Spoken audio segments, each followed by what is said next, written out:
शास्त्रानुसार आषाढ़ मास के शुक्ल पक्ष की एकादशी तिथि को विष्णु शयन या देवशयनी एकादशी कहते हैं।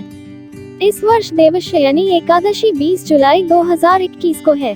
देवशयनी एकादशी अर्थात भगवान के शयन का प्रारंभ।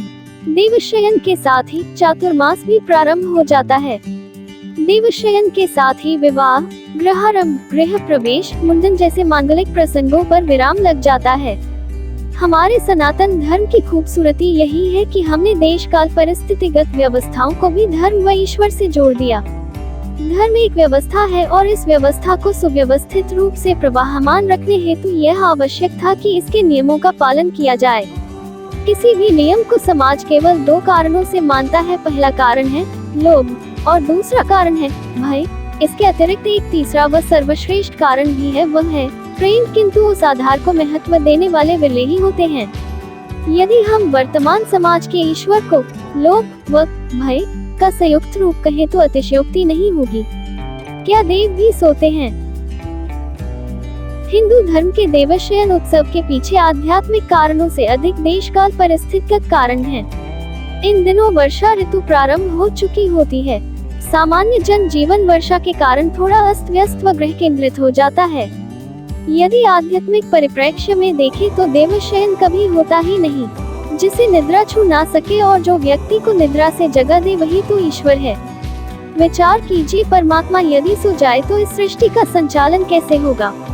ईश्वर निद्रा में भी जागने वाले तत्व का नाम है और उसके प्राकट्य मात्र से व्यक्ति भी निद्रा से जागने में सक्षम हो जाता है। गीता में भगवान कृष्ण कहते हैं, या निशा सर्वभूतानां तस्यां जागृति संयमी, अर्थात जब सबके लिए रात्रि होती है योगी तब भी जागता रहता है। इसका आशय यह नहीं कि शारीरिक रूप से योगी सोता है, किंतु वह चैतन्य के तल पर जागा हुआ होता है। निद्रा का नाम ही संसार है और जागरण का नाम ईश्वर।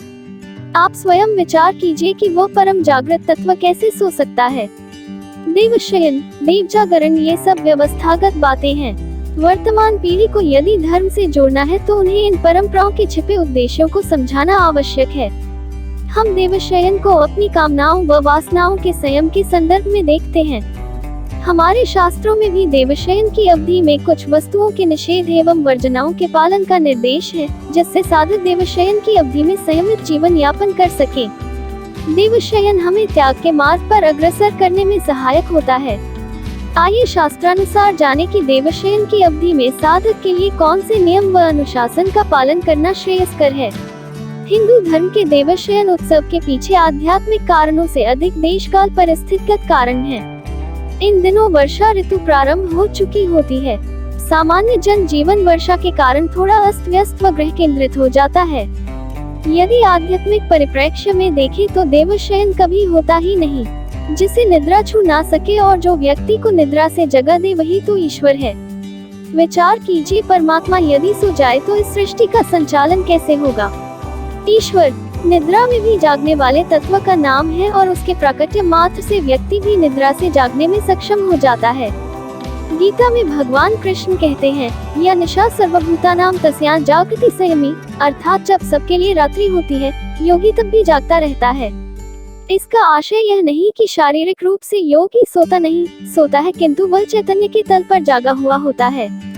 निद्रा का नाम ही संसार है और जागरण का नाम ईश्वर। आप स्वयं विचार कीजिए कि वह परम जागृत तत्व कैसे सो सकता है। देवशयन, देव जागरण, ये सब व्यवस्थागत बातें हैं। वर्तमान पीढ़ी को यदि धर्म से जोड़ना है तो उन्हें इन परंपराओं के छिपे उद्देश्यों को समझाना आवश्यक है। हम देवशयन को अपनी कामनाओं व वासनाओं के संयम के संदर्भ में देखते हैं। हमारे शास्त्रों में भी देवशयन की अवधि में कुछ वस्तुओं के निषेध एवं वर्जनाओं के पालन का निर्देश है, जिससे साधक देवशयन की अवधि में संयमित जीवन यापन कर सके। देवशयन हमें त्याग के मार्ग पर अग्रसर करने में सहायक होता है।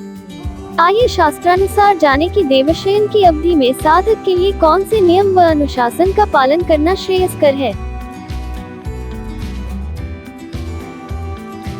1. जो साधक वाक सिद्धि प्राप्त करना चाहते हैं वे देवशयन की अवधि में मीठे पदार्थों का त्याग करें। 2. जो साधक दीर्घायु व आरोग्य की प्राप्ति चाहते हैं वे देवशयन की अवधि में तली हुई वस्तुओं का त्याग करें। 3. जो साधक वंशवृद्धि व पुत्र पौत्रादि की उन्नति चाहते हैं वे देवशयन की अवधि में दूध एवं दूध से बनी वस्तुओं का त्याग करें।